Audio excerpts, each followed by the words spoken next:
Matthieu, chapitre 20. Le royaume des cieux ressemble à ceci. Un propriétaire sort le matin de bonne heure. Il veut embaucher des ouvriers pour sa vigne. Il décide avec les ouvriers de leur donner une pièce d'argent pour la journée et il les envoie à la vigne. À 9 heures du matin, il sort de nouveau. Il voit d'autres ouvriers qui sont là sur la place et qui ne font rien. Il leur dit, « Vous aussi, allez travailler dans ma vigne, et je vous donnerai un salaire juste. » Les ouvriers vont à la vigne. Le propriétaire sort encore à midi et à 3 heures de l'après-midi, et il fait la même chose. Enfin, vers 5 heures de l'après-midi, il sort. Il trouve d'autres ouvriers qui sont là sur la place, et il leur demande, « Pourquoi est-ce que vous restez là toute la journée sans rien faire? » Ils lui répondent, « Parce que personne ne nous a embauchés. » Le propriétaire leur dit, « Vous aussi, allez travailler dans ma vigne. » Quand le soir arrive, le propriétaire de la vigne dit à son serviteur, « Appelle les ouvriers et donne à chacun son salaire.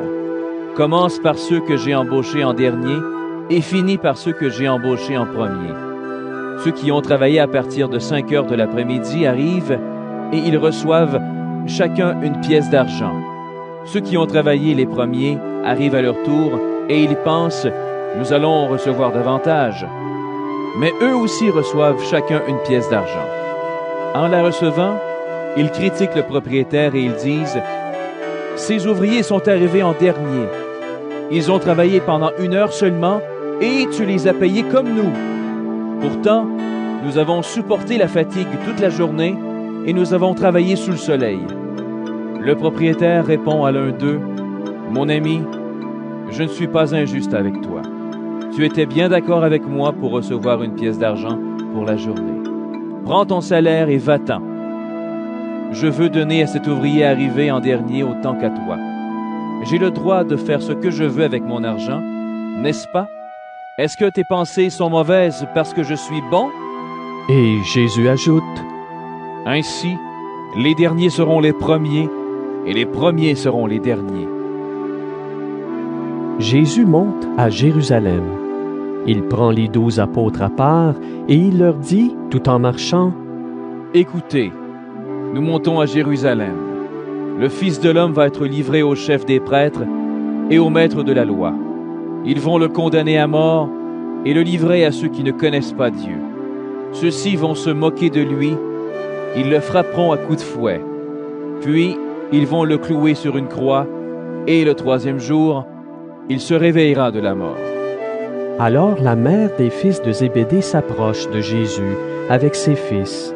Elle se met à genoux devant lui pour lui demander quelque chose. Jésus lui dit, « Qu'est-ce que tu veux? » Elle répond, « Voici mes 2 fils. Promets-moi qu'ils seront assis l'un à ta droite et l'autre à ta gauche quand tu seras roi. » Jésus dit, « Vous ne savez pas ce que vous demandez. Est-ce que vous pouvez boire la coupe de souffrance que je vais boire? » Ils lui répondent, « Nous le pouvons. » Jésus leur dit, « Oui, vous boirez ma coupe, mais je ne peux pas décider qui sera assis à ma droite ou à ma gauche. C'est mon Père qui a préparé ces places pour certains. » Les 10 autres disciples entendent cela, et ils se mettent en colère contre les 2 frères. Alors Jésus les appelle auprès de lui, et il leur dit, « Vous le savez, les chefs des peuples les commandent comme des maîtres, et les gens importants font peser leur pouvoir sur les autres. Mais entre vous, cela ne doit pas se passer ainsi. Au contraire, si l'un de vous veut être important, il doit être votre serviteur. Et si l'un de vous veut être le premier, il doit être votre esclave. De la même façon, le Fils de l'homme n'est pas venu pour être servi, mais il est venu pour servir et donner sa vie pour libérer un grand nombre de gens. » Jésus et ses disciples sortent de Jéricho. Une foule nombreuse suit Jésus. 2 aveugles sont assis au bord du chemin. Ils apprennent que Jésus passe par là. Alors ils se mettent à crier, « Seigneur, Fils de David, aie pitié de nous. » La foule leur fait des reproches et leur dit, « Taisez-vous. » Mais les aveugles crient encore plus fort, « Seigneur, Fils de David, aie pitié de nous. Jésus s'arrête. Il les appelle et leur demande: Qu'est-ce que vous voulez? Qu'est-ce que je peux faire pour vous?